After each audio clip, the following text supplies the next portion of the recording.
Tom, let me ask you something honestly. Have you ever walked out of an interview feeling okay, and then later that night you suddenly realize you just said something that made them offer you less money? Wait, that actually happens? More often than you think. Not because you're not good enough, but because you answered one question the wrong way. You mean the salary expectation question? Exactly. One simple question, one short answer, but it can decide how much you earn for the next 1, 2, even 3 years. That's scary. And here's the truth most people don't realize. It's not your experience, it's not your degree, it's how you say your value in that moment. So even if I'm qualified, I can still get underpaid? Yes, and the worst part, most people don't even know they made a mistake. They just accept the offer and move on. That actually happened to me. Then this episode is for you, because today we're not just learning English, we're fixing a mistake that could be costing you money right now. So, listeners, stay with us until the end of this episode, because we're going to give you the exact sentences, the exact strategy, so the next time you hear this question, you don't panic, you don't guess, you answer with confidence and get the salary you actually deserve. All right, I'm ready. Let's fix this.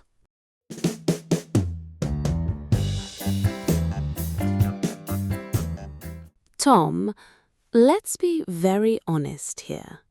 When you heard the question, what are your salary expectations, what did you feel in that exact moment? Honestly, my mind just went blank. Blank? Completely blank. I prepared for everything. Tell me about yourself. Why do you want this job? But this question, I didn't prepare at all. And what happened next? I started talking, but I wasn't really answering. I was just trying not to mess up. That's exactly what most people do. They don't answer with strategy, they answer with fear. Yes, fear. I was thinking, if I say too high, they won't choose me. If I say too low, maybe I can still get the job. So you chose the safe answer. Yes, I said, I'm okay with anything. And at that moment, I felt relieved, like, okay, I didn't ruin it. But you did. Yeah, I just didn't realize it yet. Let me tell you what actually happened in that moment. When you said, I'm okay with anything, the company didn't hear, oh, he's flexible. They heard, he doesn't know his value. That hurts. Because it's true. And companies, they don't pay based on your potential. They pay based on how clearly you communicate your value. You know what's worse? A few weeks later, I found out someone else in the same role was earning more than me. Same job? Same job, almost the same experience. So what was the difference? He negotiated, I didn't. And this is where it becomes painful. Because now it's not just about one answer in the interview. It's about your income for the next 1 to 2 years, your confidence at work, and how you see yourself. Yes, because every time I thought about it, I felt like I could have done better. Let's talk about another situation. Not just saying anything is fine, but saying a number and immediately regretting it. Oh, I've done that too. Tell me. The interviewer asked me, and I gave a number, quickly, too quickly. Why so fast? Because I was nervous. I didn't want silence. I thought if I hesitate, I look unprofessional. So you gave a number, but you didn't think about market rate, your experience, your value? Exactly. And after the interview, I went home, opened my laptop, and searched average salary for this position. And? I was below it, way below it. That moment, when you realize you didn't just answer wrong, you priced yourself too low. And the worst part is, you can't go back. You can't email them and say, sorry, I want more money now. Exactly, because your first number becomes the anchor. So basically, that one answer decides everything after that. Yes, that one answer sets the entire negotiation. I think the biggest problem is, it's not just English. What do you mean? You know, even in my native language, I still feel uncomfortable talking about money. That's a very important point, because many people think my English is not good enough, but the real problem is I'm not comfortable talking about my value. Yes, it feels like I'm asking for too much, like I'm being greedy. No, you are not asking, you are communicating value. But in that moment, it doesn't feel like that. It feels like you're being judged. Because you are, but not in the way you think. They are not judging you for asking too much. They're judging how confident you are, how clear you are, how prepared you are. So when I hesitate, You signal uncertainty. when I say anything is fine, You signal low value. when I give a random number, You signal lack of preparation. wow, so every answer is actually sending a message. Exactly, even if you don't realize it. I think a lot of people watching right now are exactly like me. They didn't lose the job, but they lost money. And they will keep losing money in every interview until they fix this. So now the question is not, should you answer this question? The real question is, how do you answer it strategically? Yes, what should we actually say in that moment? Don't worry. In the next part, we're going to give you simple, clear, powerful sentences that you can use immediately in your next interview. Okay, friends, stay with us because this might be the one skill that changes how much you earn starting from your very next job. All right. Now we understand the problem. You feel nervous. You don't know what to say. And one wrong answer can cost you money. So now, let's fix it. Yes, please. I don't want to feel that pressure again. First rule, and this is very important. Never answer this question too quickly. Really? But silence feels awkward.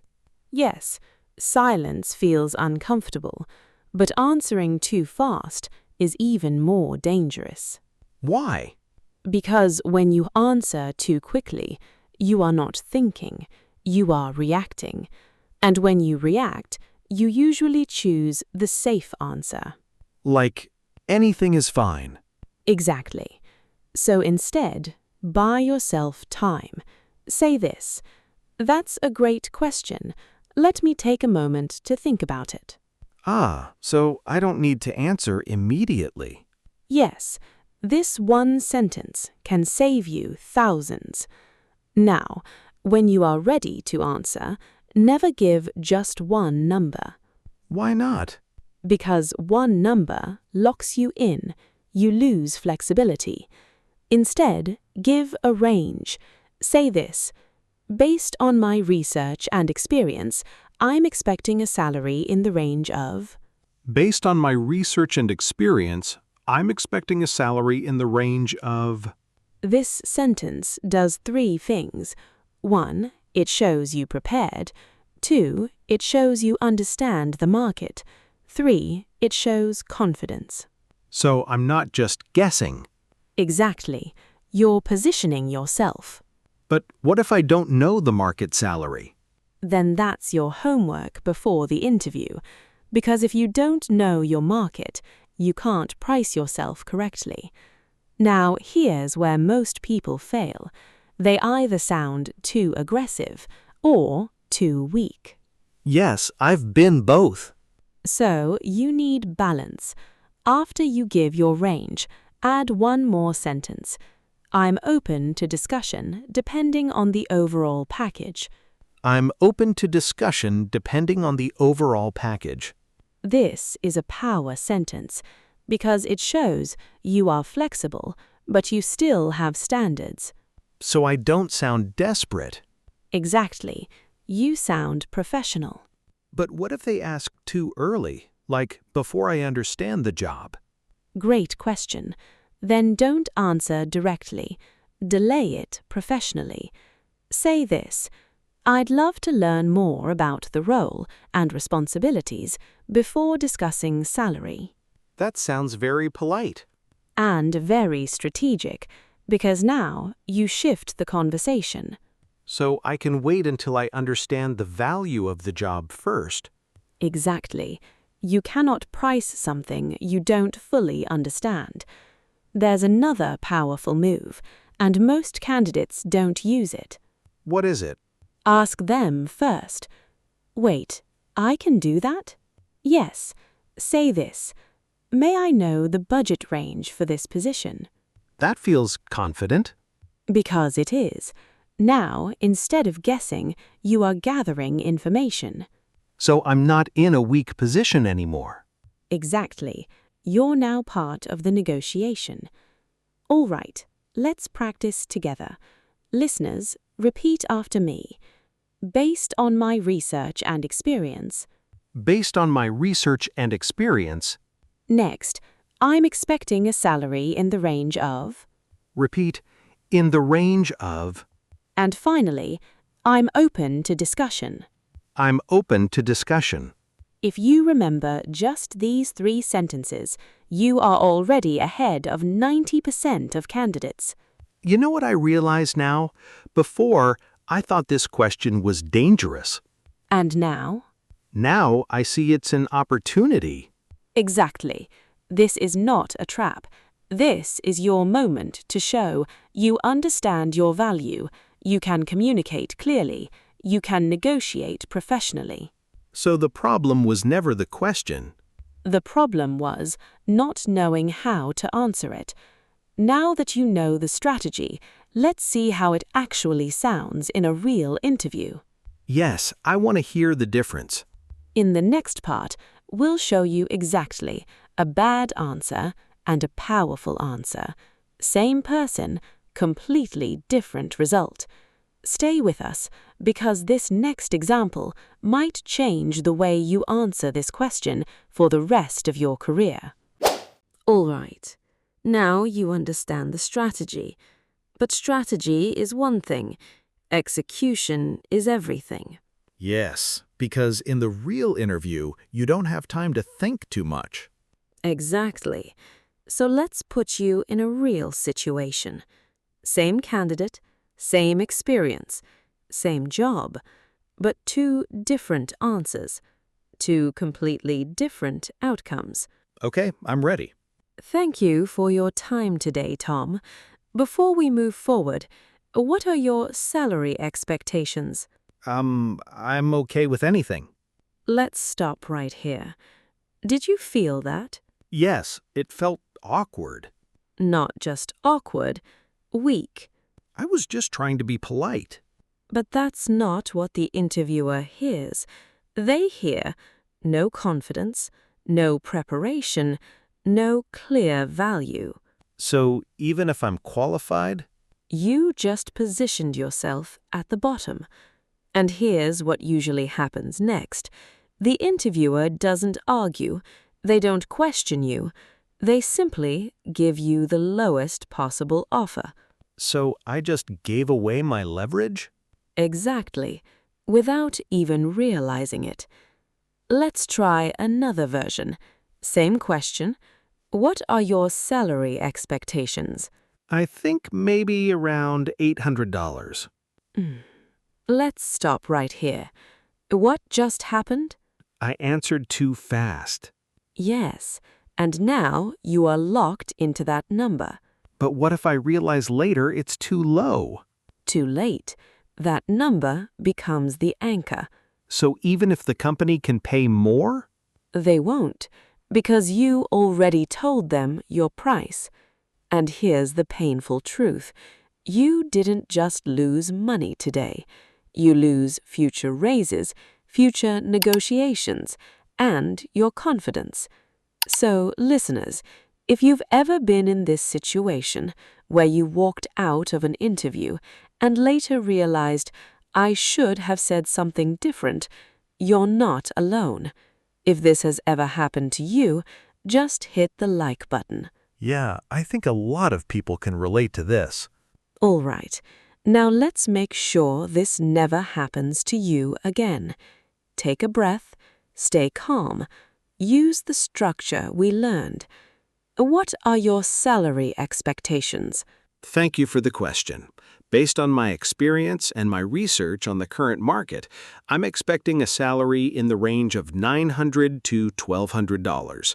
However, I'm open to discussion depending on the overall compensation package. Now, did you feel the difference? Yes, it feels calm, confident. Exactly. Same person, same skills, but now you sound like someone who understands your value. And I didn't sound aggressive either. That's the key. You're not demanding, you're positioning. But what if they say my number is too high? Good. That means you're in a real negotiation. Let's continue. That's slightly above our budget. Would you be flexible? I understand. I'm definitely open to discussion, especially if there are strong growth opportunities or additional benefits. Perfect. Let's break that down. You did 3 things. You didn't panic. You didn't drop your number immediately. You kept the conversation open. So I didn't lose control. Exactly. You stayed in the negotiation. Now let's try the advanced move. What are your salary expectations?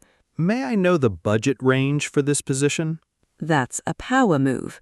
It feels different. Because now you're not guessing anymore. You're asking. So I'm not in a weak position. You're in a balanced position.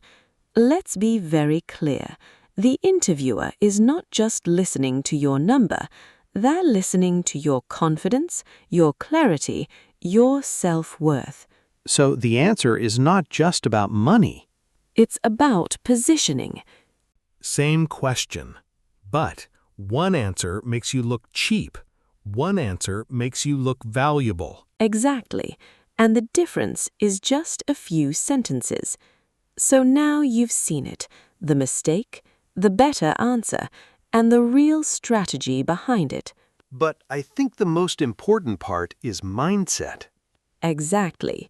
Because if your mindset is wrong, your words will always sound weak. In the next part, we're going to show you a real interview dialogue, a full conversation between an interviewer and a candidate, so you can hear exactly how this question sounds in real life and how to answer it step by step with confidence. Oh, that's perfect. Because sometimes I understand the strategy, but I still don't know how it actually sounds in a real conversation. Exactly. And that's why this next part is so important. You won't just learn what to say. You'll hear how to say it, when to say it, and how to stay calm under pressure. So stay with us, because this real interview example might be the difference between feeling nervous and answering with confidence in your next interview. Thank you for sharing your experience, Jack. Everything sounds very relevant to the role. Now, I'd like to ask you an important question. What are your salary expectations? Thank you for the question. Based on my experience and my understanding of the current market, I'm expecting a salary in the range of $1,000 to $1,300. I see. To be honest, that's slightly higher than our initial budget for this position. Would you be flexible on that? I understand, and I really appreciate your transparency. I'm definitely open to discussion, especially if the overall compensation package includes growth opportunities, performance-based reviews, or additional benefits. That's good to hear. Can you tell me a bit more about what you value most in a compensation package? Of course, for me, it's not just about the base salary. I also value opportunities to grow within the company, learning from experienced team members, and having clear performance goals. Because in the long term, I want to make sure I'm improving and contributing more value to the team. That's a very good perspective. We do have a structured review process after the first 6 months, and there are opportunities for salary adjustment based on performance. That sounds great. In that case, I'd be happy to explore a package that reflects both the current budget and the potential for growth over time. That sounds fair. I appreciate your flexibility and your clarity. Let's move forward and discuss the details further. See Tom. You don't get paid what you deserve. You get paid what you can say confidently. And if you don't know how to say it, you will keep being underpaid. Before we end today's episode, let's quickly go over what you've learned. When the interviewer asks, "What are your salary expectations?" you now know, don't answer too quickly. Don't say anything is fine, and never give a random number. Instead, we should give a range, stay calm, and speak with confidence. Exactly. And more importantly, you learned how to position your value, how to stay flexible without sounding weak, and how to keep control in the conversation. I think the biggest lesson for me is this. It's not about the question. It's about how you answer it. Yes, because one answer can change how much you earn for the next few years. If you found this lesson helpful, please subscribe to Focus English with CC channel so you don't miss our next videos. And here's something important. Take a moment right now and write down 1 or 2 sentences you learnt today in the comments below. That's a great way to remember and practice. Exactly, because the more you use it, the more confident you become. Keep practicing, keep improving, and we'll see you in the next episode. Bye for now.